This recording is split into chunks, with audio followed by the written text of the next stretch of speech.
السلام عليكم. مع عالم وصفات نصيرة. اليوم راح نوجد معاكم هذا الرز يجي بزاف بنين خفيف باللحم مرحي والجزر الزرودية. ان شاء الله تعجبكم هذه الوصفة خفيفة. وقبل ما نبداو الوصفة ان شاء الله نتمنى منكم فضلا وليس امرا دعموني، تفعلوا زر الجرس وديروا لي جيم هكذا باش يلحقكم كل جديد، وتدعموني في القناة.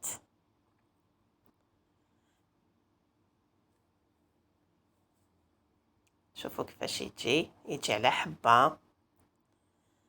هنايا بديت بسم الله، جبت قدرة ندير فيها 3 مغارف تاع الزيت.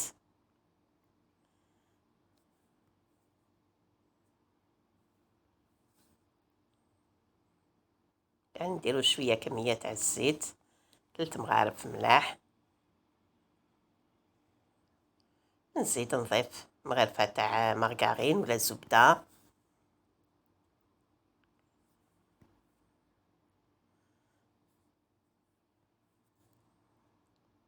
هكذا شعلت عليهم النار.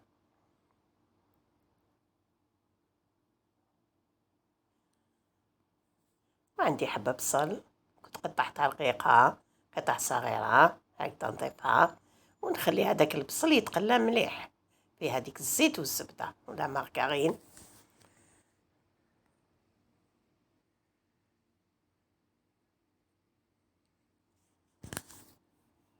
هكذا نخليوه على نار شويه قليله باش ما ينحرقش هذاك البصل، وراح يمد بنا لهذاك الرز.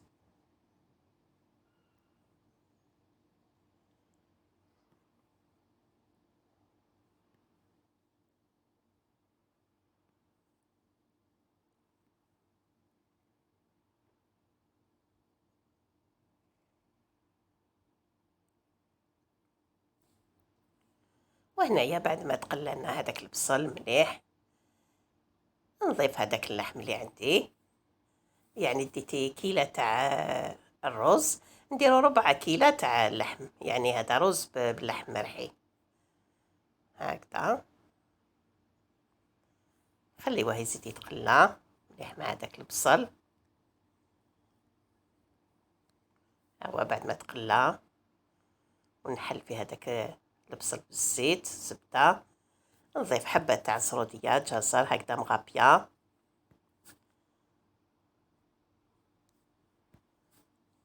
نزيد نخليها هكذا تتقلى مع هذيك اللحم والبصل.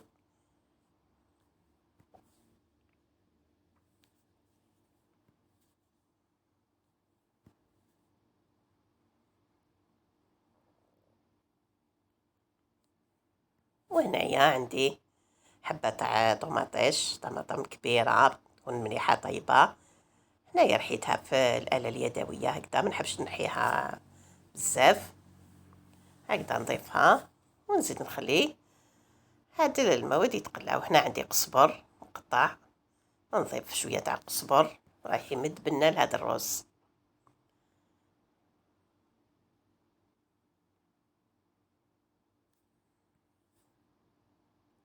هنايا عندي توابل، عندي زنجبيل كركم قرفة فلفل أسود الملح والزعفران، نضيفهم.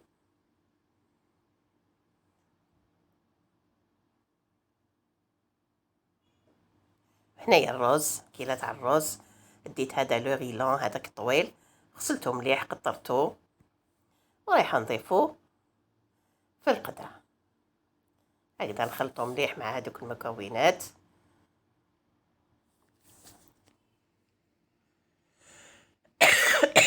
عفوا. وهنايا نضيف شوية تاع الزيتون هكذا، شرائح تاع الزيتون كنت درتهم في الماء خليتهم تنحى منهم كامل هذاك الملح. ونمرق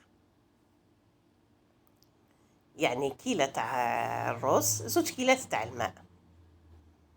بعد ما يبدا يغلي نقص عليها، نخليه على نار هاديه قليله ونخليه يطيب في غرزه. ها هو هنايا مبقالوش غير شويه فيه لاصوص، نضيف له شويه تاع القرفه من الفوق، مغرف تاع الزبده، ونطفي عليه، نغطيه ونطفي عليه ونخليه، خليه هكذا واحد 10 دقائق ولا يتشرب كامل مليح ويجي على حبه.